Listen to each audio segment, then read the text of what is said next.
Howdy, partners. We are in Texas. Texas in Australia. It's just over the border in Queensland. We got here last night pretty late. Took us like 3 hours driving. And I'm now just kind of walking down to the river. Have a quick look. Because I would love to do some fishing today. It's a really nice day. The river looks nice. Just don't know if there's any fish here. Hope so. Do some fly fishing. It's quite fast moving water. Little river here. And there's another one over here. It's good to be back into the bush. We kind of been cheating for the last couple of weeks. Sticking around showgrounds and stuff that have like showers and kitchens and all of the amenities that you could want. This looks nice. Look at this. This looks like a good spot. Hopefully there's some fish. It is very fast moving though.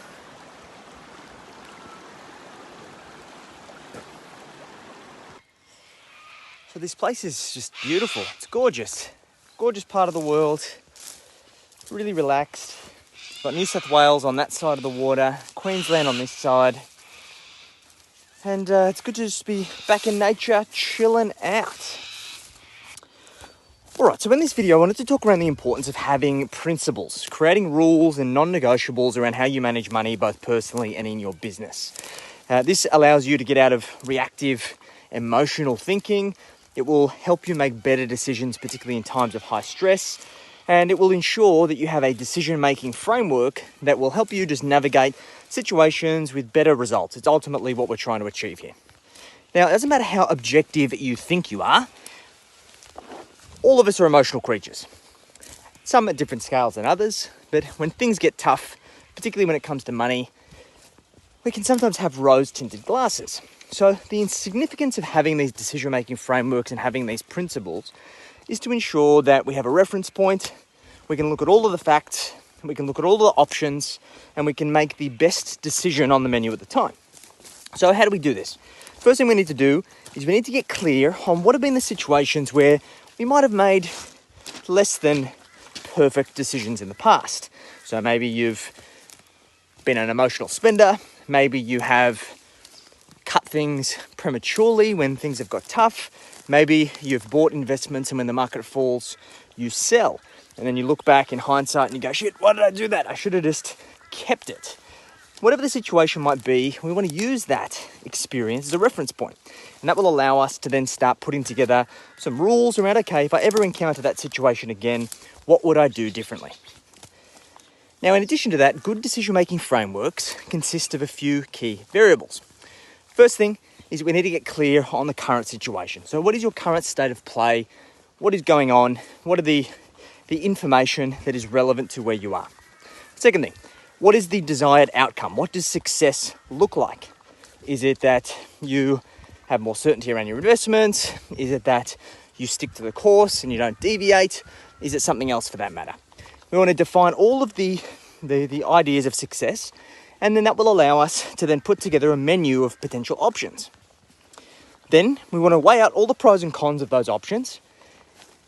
And that will allow us to essentially have a balanced approach to considering what is the best path forwards. And this is ultimately the key parts of what a good decision-making framework should look like. Now, what we then need to consider is both the quantitative and qualitative outcomes of each of those decisions. So, for example, let's say that the market falls and your decision-making framework is to make the best investments with your money.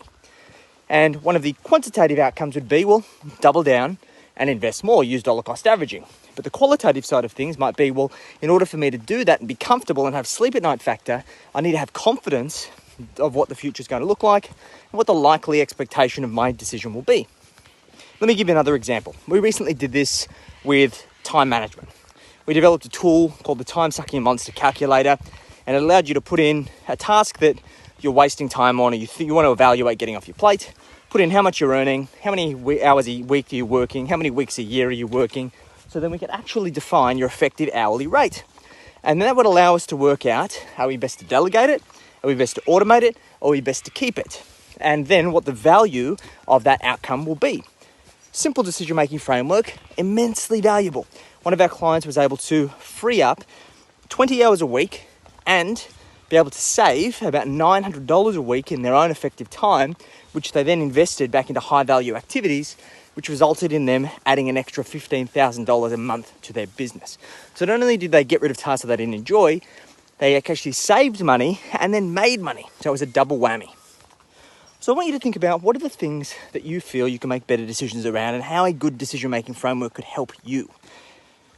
If you need any help with this, we're developing a whole heap of tools, particularly the Time Suck Your Monster tool that's really going to help you with this. So if you've got any questions, hit me up in the DM.